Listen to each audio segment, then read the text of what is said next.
your first time to work together? Yes po. Ganyan. So, how was your process in terms of building your chemistry and kumusta yung pagkakakilala niyo sa isa't isa? Ito ba yung mga tipong bet ko rin naman in case kapag maging jowa levels? So, thank you po sa question. So, for me po, supernatural lang nung una ko na-meet si Pat. I mean, yung chemistry natin, it was really there. Comfortable din ako with him, like doing scenes. So, yeah, really to describe it, it's really easy with us. You want to say?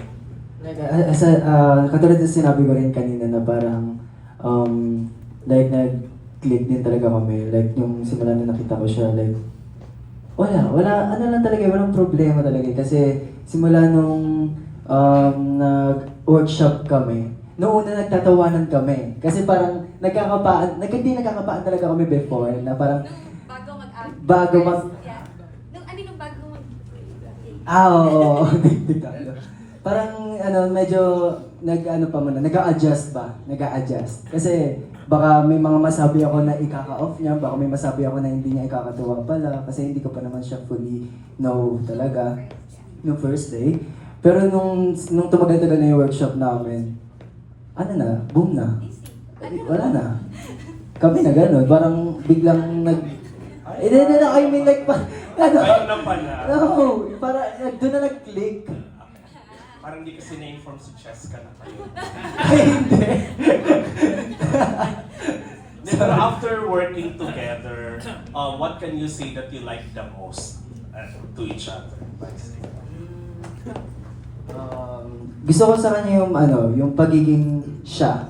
Yung pagiging natural lang niya, yung jolly niya, the way niya ako kausapin. Kasi sobrang sobrang kulit niya rin talaga. Like, parang guguluhin ka niya.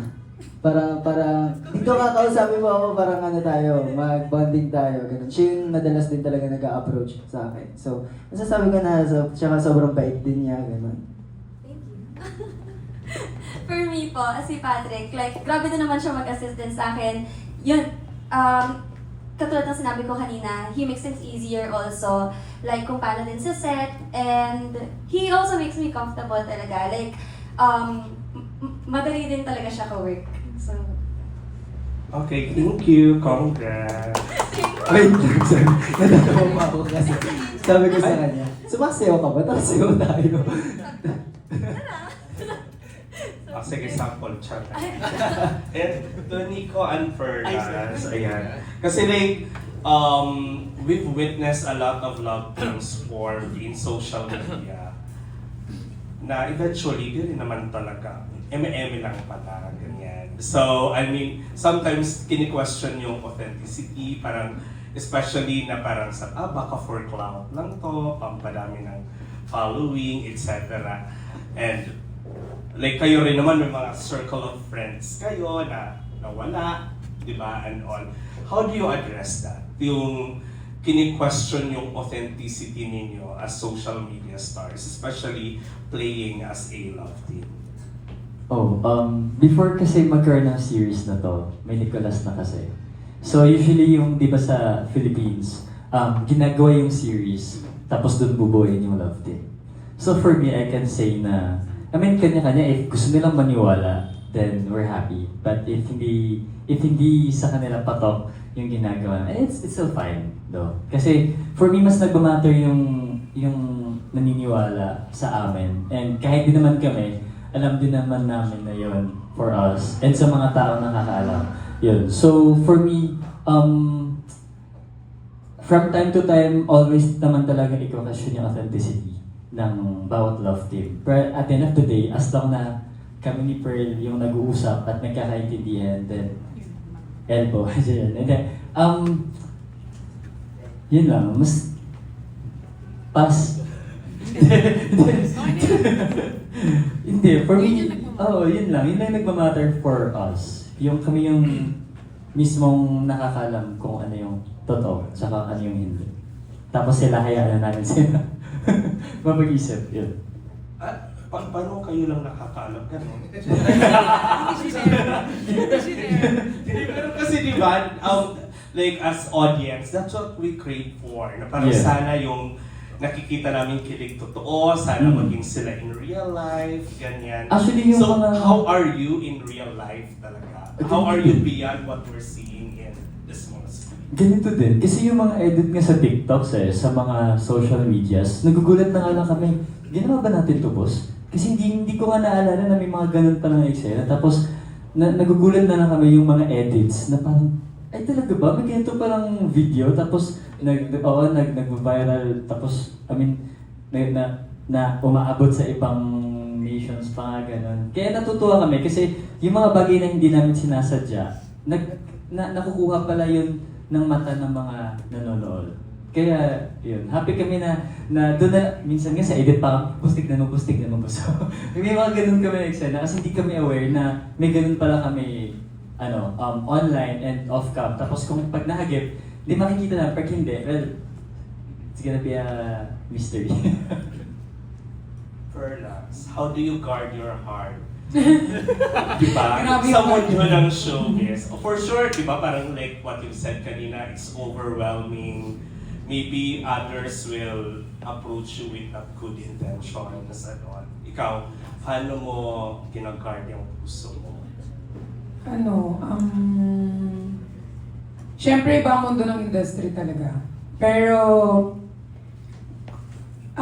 kung ano lang yung binibigay ng mga tao sa akin, yun lang din yung binibigay ko. So, hindi ko pinapasobrahan.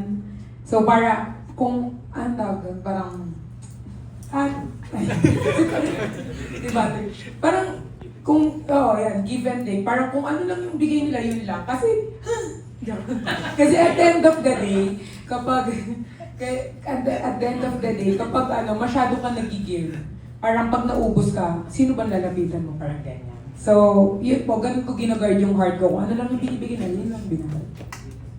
Sorry, last na lang. Bakit boss pala? Tama ba? Boss yung tawag?